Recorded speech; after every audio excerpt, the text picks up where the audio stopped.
عن جابر رضی اللہ تعالی عنہ قال ذبح النبی صلی اللہ علیہ وسلم یوم الذبح کبشین اقرنین املحین موجعین فلما وجههما قال انی وجہت وجہ للذی فطر السماوات والارض على ملة ابراہیم حنیفا وما انا من المشرکین ان صلاتی ونسکی ومحیای ومماتی للہ رب العالمین لا شریک له وبذلک امرت وانا من المسلمین اللہم منک ولک عن محمد وامته بسم اللہ واللہ اکبر ثم ذبح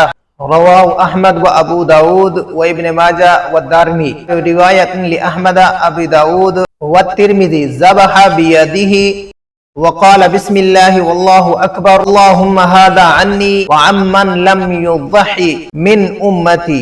حضرت جابر رضی اللہ تعالی عنہ فرماتے ہیں کہ نبی پاک صلی اللہ علیہ وسلم نے 2 مینڈھے منگوائے جو بڑے بڑے سینگوں والے تھے، چت کبرے قسم کے تھے اور خسی تھے۔ جب آپ صلی اللہ علیہ وسلم ان کی طرف متوجہ ہوئے تو آپ علیہ السلام نے یہ دعا فرمائی انی وجہت وجہ للذی فطر السماوات والارض حنیفا وما انا من المشرکین ان صلاتی ونسکی ومحیای ومماتی للہ رب العالمین لا شریک له وبذلک امرت وانا من المسلمین۔ یہ دعا فرمانے کے بعد محبوب مصطفیٰ صلی اللہ علیہ وسلم نے فرمایا کہ اے اللہ یہ تیری عطا ہے، تیری نوازش ہے، اس کو تو محمد اور اس کی امت کی طرف سے قبول فرما۔ پھر آپ صلی اللہ علیہ وسلم نے بسم اللہ واللہ اکبر کہتے ہوئے اس کو ذبح فرما دیا۔ ایک اور روایت میں اس کے الفاظ تھوڑے سے مختلف ملتے ہیں۔ احمد کی روایت میں،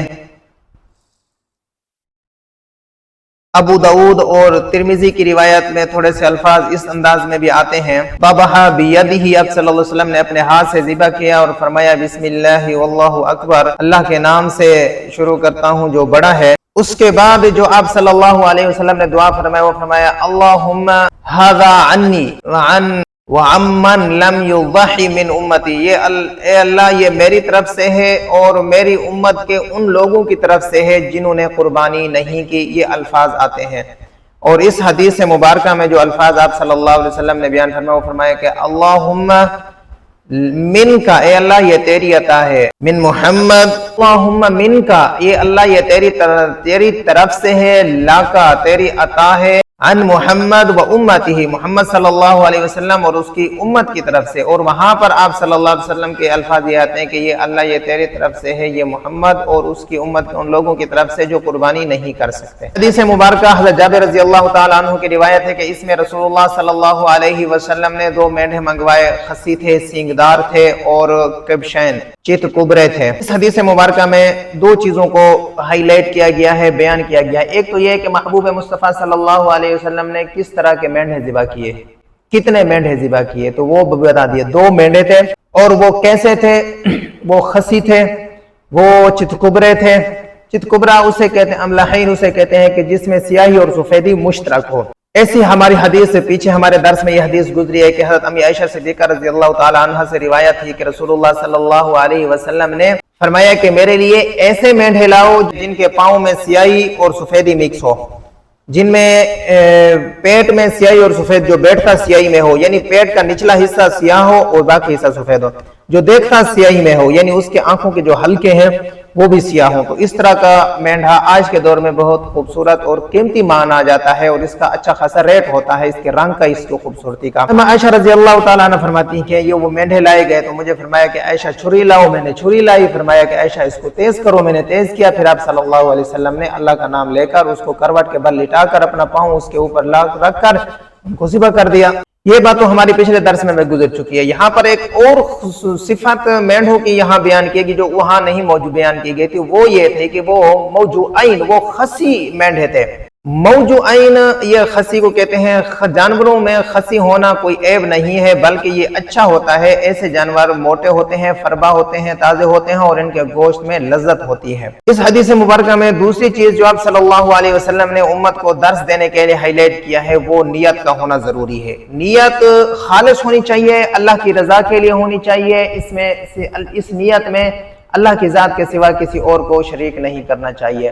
اس لیے کہ اعمال جتنے بھی انسان کرتا ہے تو ان میں سب کا دار و مدار نیت پر ہوتا ہے، ڈیپینڈ بہت کرتا ہے۔ نیت اعمال کی بیس ہے، نیت اعمال کی بنیاد ہے، اس لیے کہ آپ نے جتنا بھی اچھا عمل کر دیا، بھاری عمل کر دیا، آپ نے مہنگا کام عمل کیا، آپ نے صدقے زکاتیں دی، اگر آپ کا نیت وہ خالص نہیں ہے، آپ کی نیت صاف نہیں ہے، تو وہ رائگاں عاملۃ ناصبہ، وہ فضول کا تھکانا ہے، اپنے آپ کو خام خام مشقت میں محنت میں ڈالنا ہے، اس پر کوئی اجر ثواب نہیں ہے۔ جیسے کہ حدیث مبارکہ میں آتا ہے، مشہور حدیث ہے، ہر کسی نے سنی ہوئی ہے کہ قیامت کے دن شہید کو لایا جائے گا، سخی کو لایا جائے گا اور ایک عالم دین کو لایا جائے گا، تو کیا ہوگا؟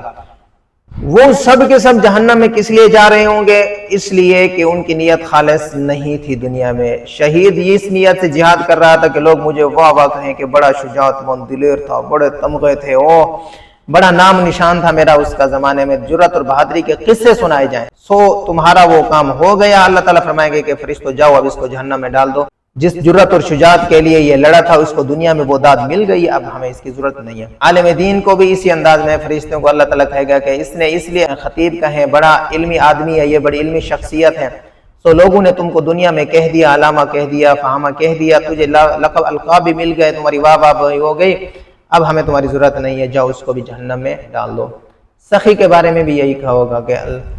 لوگ مجھے سخی کہیں، بڑے بڑے مجھے جو نا خطاب ملیں کہ یہ غریب پرور ہے، غریبوں کی داد رسی کرنے والا ہے، مظلوموں کی یتیموں کی کفالت کرنے والا ہے، بڑے بڑے قسم کے ٹائٹل تو چاہتا تھا، تجھے دنیا میں مل چکے ہیں، تمہاری واہ واہ ہو چکی ہے، سو اب ہمیں تمہاری ضرورت نہیں ہے۔ اللہ تعالیٰ فرشتوں کو کہیں گے کہ اس کو بھی جہنم میں پھینک دو، ہمیں پرواہ نہیں ہے ایسے لوگوں۔ بات یہ ہے کہ یہاں پر نیت خالص نہیں تھی اس کی، ان تینوں کی نیت نہیں تھی خالص، تو اتنے دنیا میں محنت مشقت کرنے کے باوجود بھی وہ عاملۃ الناصبہ فضول رہے گا۔ تو نیت بہت زیادہ انحصار کرتی ہے اعمال پر، کہ نیت کو خالص ہونا چاہیے، نیت کو صاف ہونا چاہیے، اور اللہ کی رضا کے لیے نیت ہوگی تب ہمارے اعمال اچھے ہوں گے، ان پر اجر ہوگا، ان پر جزا ہمیں ملے گی۔ کیوں؟ اس لیے کہ بخاری شریف کی پہلی حدیث آپ صلی اللہ علیہ وسلم کا ارشاد عالی شان ہے، امام بخاری رحمۃ اللہ علیہ نے بنیاد باندھی ہے کہ انما الاعمال بالنیات، اعمال کا دار و مدار نیت پر ہے، جب نیت خالص ہوگی تو پھر اعمال پر اجر بھی ملے گا۔ تو یہاں بھی آپ صلی اللہ علیہ وسلم امت کو درس دے رہے ہیں کہ قربانی جیسا ماشاءاللہ بہترین عمل، قربانی جیسا مہنگا عمل، انسان اپنا زر لگاتا ہے، خرچ کرتا ہے، قربانی کا جانور لیتا ہے، تو اس عمل میں انسان کو چاہیے کہ وہ اپنی نیت کو خالص کرے۔ اس لیے آپ صلی اللہ علیہ وسلم نے صحابہ کرام رضوان اللہ تعالی علیہم اجمعین نے محبوب مصطفیٰ صلی اللہ علیہ وسلم کی نیت کے الفاظ کو بھی حدیث میں بیان فرما دیا کہ آپ صلی اللہ علیہ وسلم نے جب ان مینوں کی طرف متوجہ ہوئے تو فرمایا کہ انی وجہت وجہ للذی فطر السماوات والارض حنیفا، یعنی کہ اللہ تک نبی صلی اللہ علیہ وسلم فرمانے کہ میں اپنا منہ اس ذات کی طرف کرتا ہوں جس نے زمین اور آسمان کو بنایا، فطر السماوات والارض حنیفا وما انا من المشرکین، اور میں شرک کرنے والے میں سے نہیں ہوں، علی ملت ابراہیم حنیفا، اور میں حضرت ابراہیم علیہ السلام کی ملت پر ہوں جو توحید کا علم بردار تھا، وما انا من المشرکین، اور میں شرک کرنے والوں میں سے نہیں ہوں، ان صلاتی و نسکی و محیای و مماتی، میری نماز، میرے تمام عبادات، میری زندگی، میری موت للہ رب العالمین، اللہ کے لیے جو تمام جہانوں کا رب ہے، یعنی کہ میری نماز، میرے جتنے بھی اعمال ہیں، چاہے قربانی ہے، زکوٰۃ ہے، حج بیت اللہ ہے،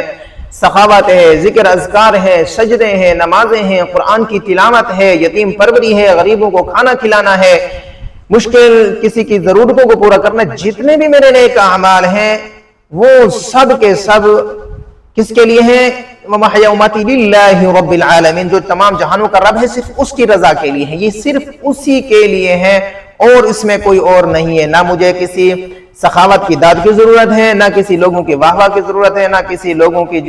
دلجوئی کی ضرورت ہے، میرے تمام کے تمام اعمال اللہ تبارک و تعالیٰ کی ذات کے لیے ہیں۔ وَبِذَلِكَ أُمِرْتُ، اور اسی کی طرف سے مجھے حکم دیا گیا ہے، وَمَا أَنَا مِنَ الْمُسْلِمِينَ، اور میں مسلمانوں میں سے ہوں، سر خم تسلیم کرنے والوں میں سے ہوں۔ اس کے بعد آپ صلی اللہ علیہ وسلم نے فرمایا اللہم منک، اے اللہ یہ جو قربانی کا عمل ہے یہ تیری عطا ہے، تیری بخشش ہے، تیری طرف سے ہے، عن محمد و امتہ، محمد صلی اللہ علیہ وسلم اور اس کی امت کی طرف سے۔ پھر آپ صلی اللہ علیہ وسلم نے بسم اللہ واللہ اکبر، اللہ کے نام سے شروع کرتا ہوں کہتے ہوئے اس کو ذبح کر دیا۔ تو اس حدیث میں ہمیں یہ درس ملا ہے کہ ہمیں اپنی نیت کو خالص کرنا چاہیے، اللہ کی رضا کے لیے کرنا چاہیے، کوئی اور بھی نیت نہیں رکھنی چاہیے۔